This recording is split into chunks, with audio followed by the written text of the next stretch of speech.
Dave Ramsey helps people get out of debt, but getting wealthy requires something different. Debt freedom is step one. Wealth building is step two. And most people never make the shift. They stay in cut everything, feel guilty, spend nothing mode, even after the crisis is over. The goal of personal finance was never to spend as little as possible. It was to build a life that is financially strong and actually worth living. There are specific categories where spending doesn't slow down your wealth, it accelerates it.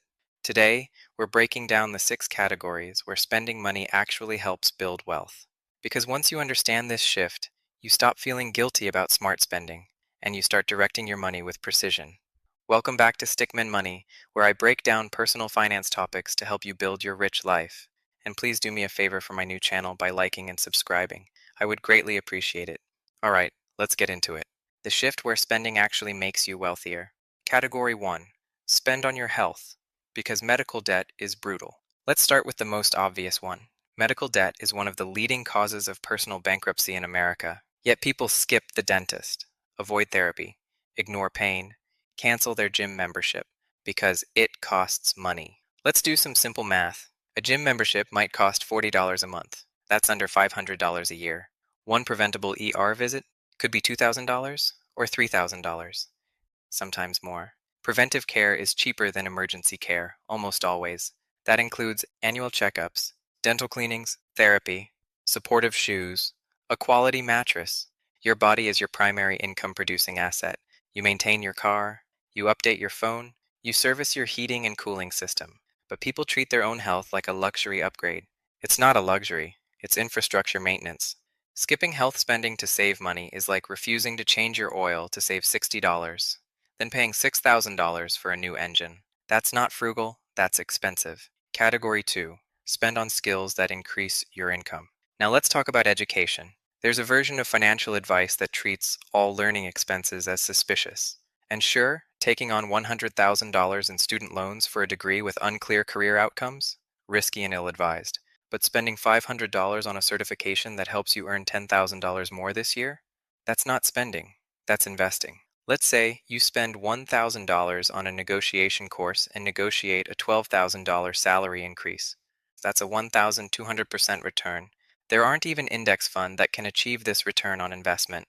High-value education includes industry certifications that unlock promotions, high-income skills like coding, sales, copywriting, financial modeling, public speaking training, books that reshape your thinking, and receiving coaching from someone already where you want to be.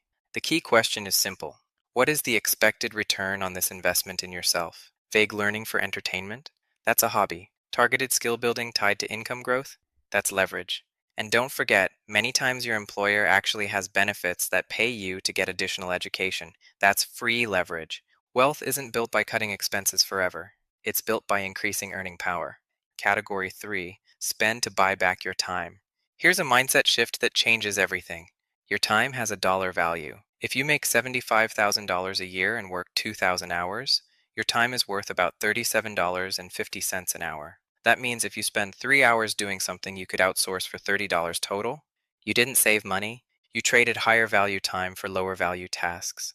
This doesn't mean outsource your entire life. It means be strategic. For example, grocery delivery that saves 90 minutes, a house cleaner every 2 weeks, paying a professional to do your taxes, and meal prep services if the alternative is fast food. If that freed up time helps you work on a side business, rest and avoid burnout, spend time with your family, or even just think clearly, that's not laziness, that's optimization. Time is the only resource you can never earn back. Spending money to protect it can be one of the smartest wealth moves you make.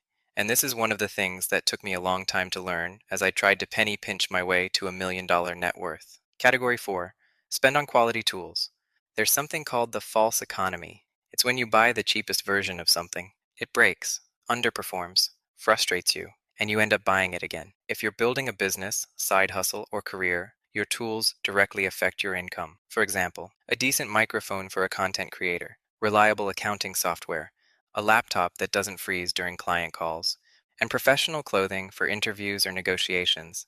Cheap tools don't just cost money, they cost credibility, they cost efficiency, and they cost opportunity. Buying quality once is often cheaper than buying something cheap twice. Frugality doesn't mean underinvesting in your income machine. Category 5. Spend on experiences that restore you. Now here's the one that makes hardcore frugality nervous. Experiences. Research in behavioral economics, including work from Cornell psychologist Thomas Gilovich, shows something interesting. Experiential spending tends to produce longer-lasting happiness than material spending. In other words, spend on experiences that restore you, not on material things that fade. And here's the practical side. Burnout is expensive. When people deprive themselves for too long, they snap. They go on a $10,000 impulse spending spree. They quit jobs without a plan, and even they sabotage their progress. While a planned, budgeted vacation, that's controlled spending. An emotional blow-up spending binge, that's chaos.